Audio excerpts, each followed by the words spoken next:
जय हिंद मेरे साथियों, कैसे आप सब। उम्मीद करता हूँ आप सब बहुत ही अच्छे होंगे।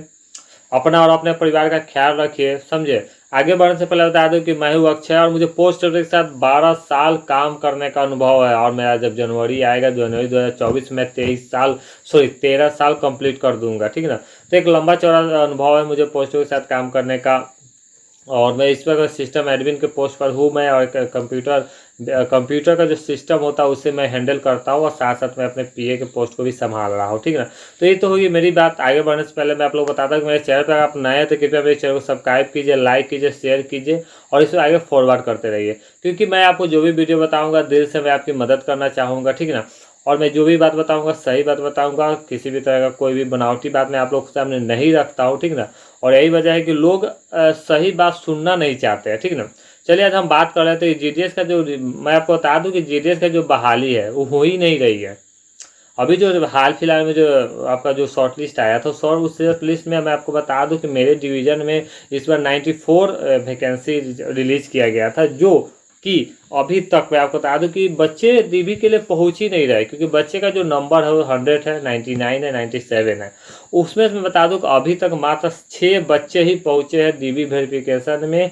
वो भी 99 और 100 वाले एक थे और 5 99 वाले थे, ठीक है ना। उसे मतलब कि जो भी बोर्ड था मैं आपको बता दूं कि उसमें एक दो बोर्ड एनआईओएस का था और सीबीएसई का बोर्ड था, ठीक है ना। वो भी सर्टिफिकेट जिस तरह से हम लोग को देखा देखे सब सर्टिफिकेट जो था फेक था, ठीक है ना। फिर भी देखिए जो प्रक्रिया है डॉक्यूमेंट वेरिफिकेशन के लिए भेजा जा रहा है, भेजा जाएगा। वो कब भेजा जाएगा, जब आपका डॉक्यूमेंट जब डीबी का लास्ट डेट कब खत्म हो जाएगा, ठीक है ना। तो ये सब बात हो रही है कि देखिए भाई, सबसे बड़ी मैं आपको मुद्दे की बात करूँ कि देखिए पोस्ट ऑफिस में अभी जो स्थिति है काफ़ी ज़्यादा खराब है, नाजुक है। और इस समय जो कर्मचारी की बहुत ज़्यादा कमी हो गई है। मैं आपको बता दूं कि अब एक आदमी को दो क्या तीन तीन पोस्ट भी संभालना पड़ रहा है, ठीक है ना। एक आदमी को कोई अगर एबीपीएम में है तो उसको अगर बीपीएम का सीट खाली है तो वो एबीपीएम बीपीएम दोनों संभाल रहा है।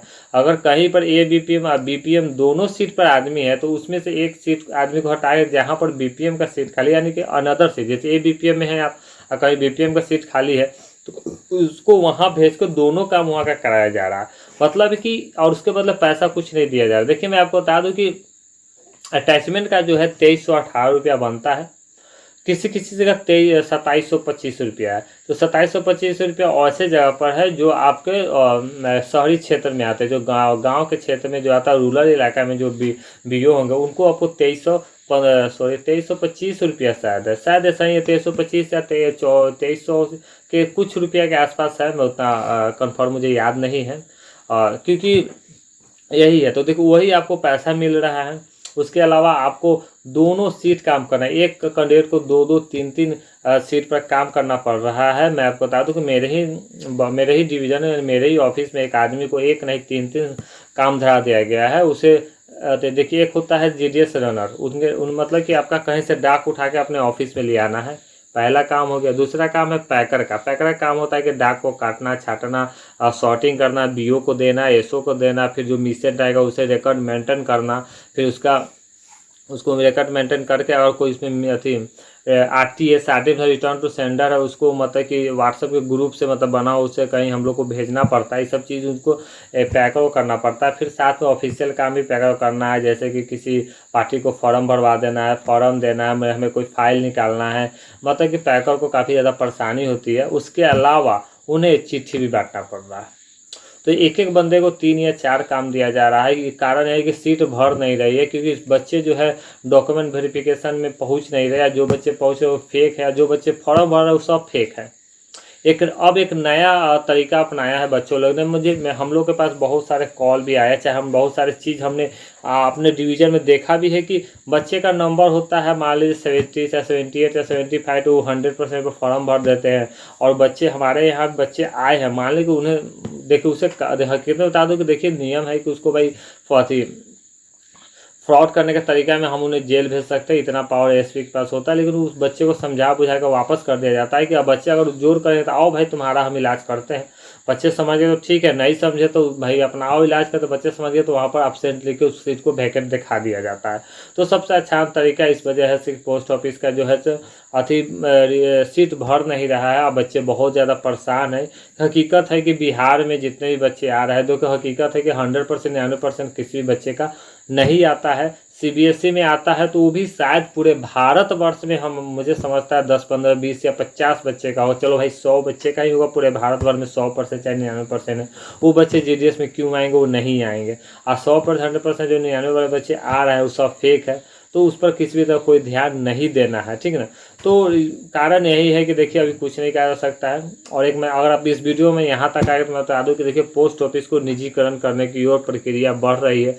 अगर निजीकरण हो जाता है, मौजूदा सरकार अगर पोस्ट ऑफिस को निजीकरण कर देती है, तो आने वाला समय में बहुत ज़्यादा परेशानी कर्मचारी को और ज़्यादा होने वाला है। और मैं आपको बता दूं कि पोस्ट ऑफिस में बहुत जो स्पीड फीस 41 रुपये में, अब नॉर्मल कम से कम स्पीड फीस 41 रुपीज़ में हो रहा है, वो जो बताया जा रहा है जिस तरह का डाटा था वो 71 रुपये हो जाएगा। मतलब एक जो सबसे कम है 41 है, मतलब 41 अनिवार्य है। उसके अलावा भोजन के हिसाब से, दूरी के हिसाब से रेट बढ़ता है, लेकिन 41 अनिवार्य है। उसका रेट जो बढ़ के 71 हो जाएगा, ठीक है ना। तो ये सब प्रक्रिया है। मैं उम्मीद करता हूँ कि शायद अभी निजीकरण ना करे, लेकिन मौजूदा सरकार अगर इसको निजीकरण करती है तो ये शायद देश के हित के लिए भी अच्छा नहीं होगा। और देखिए मैं एक कर्मचारी हूँ, इसलिए लोग मुझे आप कहेंगे कि सर आपका नौकरी हो गया इसलिए आप क्यों नहीं कहिए कि सरकारी ही रहे।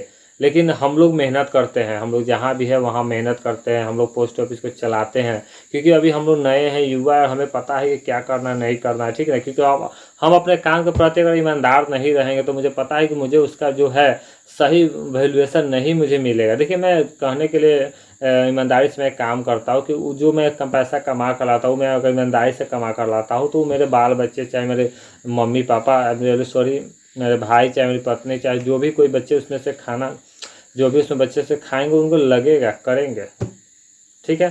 तो मैं बस आपको इतना ही कहना चाहूँगा कि इस वीडियो को अगर अंत तक आप देखें तो आप हमारे साथ जुड़िए, और मैं रेगुलर वीडियो डालूंगा। और कोई भी इंक्वायरी हो तो आप मुझे कमेंट कर सकते हैं। मेरा आप कोई भी वीडियो उठा कर दिखा लीजिए, मेरा हर कमेंट का मैंने जवाब दिया है। आज जो मेरा कमेंट उठा के देखिए तो हर बच्चे का मैं कमेंट ज्वाइन दिया। तो मेरे इस चैनल को सब्सक्राइब कीजिए, लाइक कीजिए, शेयर कीजिए, आगे बढ़ाइए। तब तक अपना ख्याल रखिए, खुश रहिए, मस्त रहिए, व्यस्त रहिए। जय हिंद।